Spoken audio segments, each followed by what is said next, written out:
This segment of Thoroughbreds Are Go is brought to you by Inglis, celebrating graduates both on and off the track. Gooree Park Stud at Mudgee in New South Wales is renowned for producing tough as teak Group 1 winners, including the likes of Desert War, Tempest Morn, Prized Icon, Northern Meteor and many more. And a lot of that is down to how they were raised as foals. So it was a delight to meet retired broodmares, Tropical Affair, Crown Glory and Dearness, now retired in their 20s.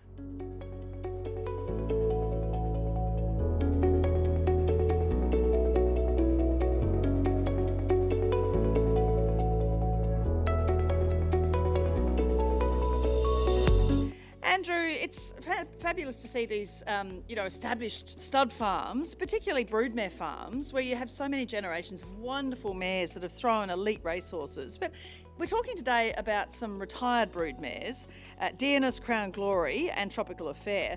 Tell us from your point of view what it takes to look after an elderly broodmare. Well, first of all, once their breeding careers are over, like Crown Glory was a blue hen herself. We all know she all but won a golden slipper, great mare, great race mare and a great producer, and she's only in the last 12 months produced a Group 1 winner in Mornington Glory. Once her days are over as a broodmare, I mean, they've got a home for life. They're nannies with the weanlings, and some of them enjoy that, some don't, but they're king of the kids, and then it's a matter of keeping them warm, keeping them rugged, and each one's different, but just keeping them happy, and they've all got different idiosyncrasies, but you know, you love them like your children, really.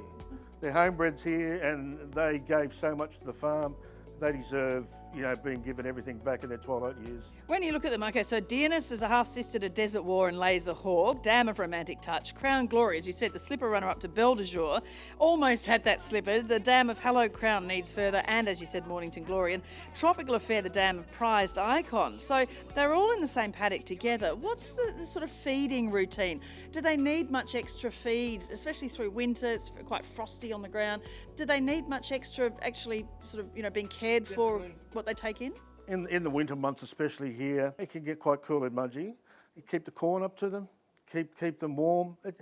Most important thing is keeping them warm, keeping them rugged. They'll use more energy keeping warm, especially in July, August. We get some cold winds coming off the snow out west, and that'll really knock them around. So it's just looking after them, keeping them warm. Sometimes if they're not doing so well in the paddock, is bringing them in, putting them in a yard with a walk-in, walk-out shelter, and just cuddling them a bit, that's all. And then they love being with their mates, they're very sociable. Come the warmer months, we might bring them two in together and put them in together and they can pot around. But it's very important to keep them warm, keep the grain up to them, give them plenty of corn, especially through the winter months. The first horse this century to take out the Fernhill Champagne Double. And Romantic Moon's too good in the run to the line and went down to beat Thumpin' Great Filly. And here's Mattress. She's starting to swamp them out wide, getting over the top of the Mattress. Races up to Hennessy Waltz, and the favourite gets up to win Mattress.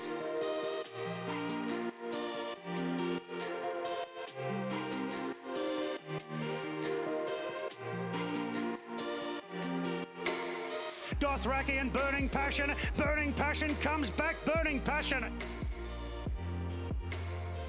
They're all trying to get the Romantic Touch. Romantic Touch in front. Zoo Star's having a dig late, but Romantic Touch in front. Romantic Touch leads all of the way to beat Zoo Star and Paxamadia. So what do you say to people that are, what do we do? The mare, she's retired and they've done a great job. And as you say, we owe them, whether they were successful broodmares or not. It's a big issue for the racing industry and the breeding industry, isn't it? It is a big issue, and it's the elephant in the room, I think. It's the forgotten thing. We've got the retirement farms for the racehorses, which is great, but there's a lot of older broodmares out there which people are struggling to sell. They reach a point where they're commercially not viable, and what do? I know a lot of the big commercial farms will look after them well, but there's a lot of older mares probably doing it a bit tough, and it's something that needs to be addressed at some stage, and I'm sure a lot of the stud masters and stud owners would agree. People love them still. And the mares that we've looked at today, I mean, people love them. That you all love them and want to look after them, which is absolutely. Just They're all part of the family. I mean, the examples we've got are three terrific race mares and producers, but there's mares that aren't in that calibre that are here, that have been terrific brood mares, or not so terrific brood mares, but they all deserve a home. They've got our brand on them. They deserve to be treated with respect, until they can no longer look after themselves.